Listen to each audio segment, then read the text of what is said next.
Good evening, this is HorseRacingNation.com handicapper Jared Horak with your video feature race of the week. This week's feature race for Saturday, January 1st, 2011, the third race from Santa Anita Park, the Grade 2 Robert Frankel Stakes.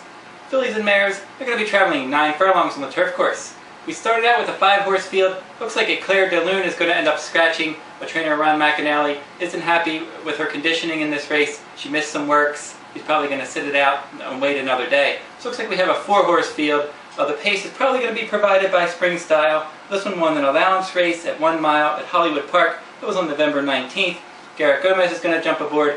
She's failed in her other graded turf events, but this is an easy spot. There's not a lot of pace. I think she's going to go out there. She's going to try to set the pace. She's going to last as long as she can. Harmonious, your big favorite, is going to be the one that's going to be tracking her. Probably going to try to run her down.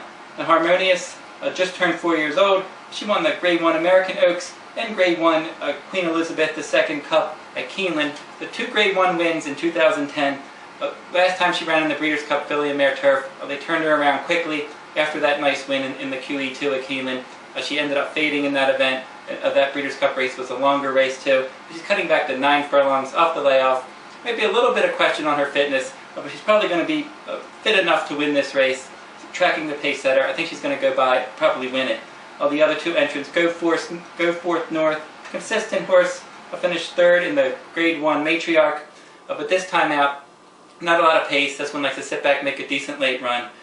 Not going to get the pace scenario that she wants. And then Power of Voodoo is going to round out the field. This one's 2 wins and 58 lifetime starts. Really a claiming horse, just basically filling out the field. I think Barry Abrams will be thrilled if he could even get 3rd in this event.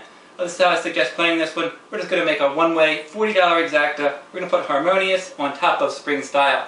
I'd like to mention the other graded stakes race that's running at Santa Anita Park on January 1st. That'll be the 8th race, the Grade 3 Daytona for 4-year-olds and up. And they're going to be traveling 6.5 furlongs on the turf course. But that downhill turf course definitely favors horses that have run over it well in the past.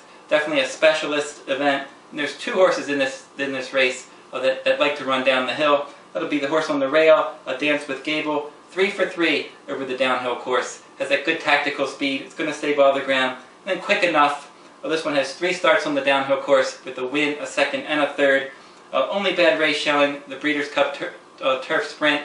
The time before last, this horse ended up in the Breeders' Cup Turf Sprint, just breaking 12th, never getting involved. But you throw that race out, always runs the race, has that good early pressing speed. Pat Valenzuela, definite contender. I suggest an exacta box of Dance with Gable and Quick Enough. And then whichever one has the better odds, if you like to make a win wager, I would suggest playing the horse with the better odds to win. If you would like to see more Santa Anita Park analysis, go on over to pick6blog.com. I cover the Santa Anita Park Pick 6 each racing day. And that'll wrap it up for this week's video race of the week. For HorseRacingNation.com handicapper Jared Horak, Happy New Year and good luck at the races.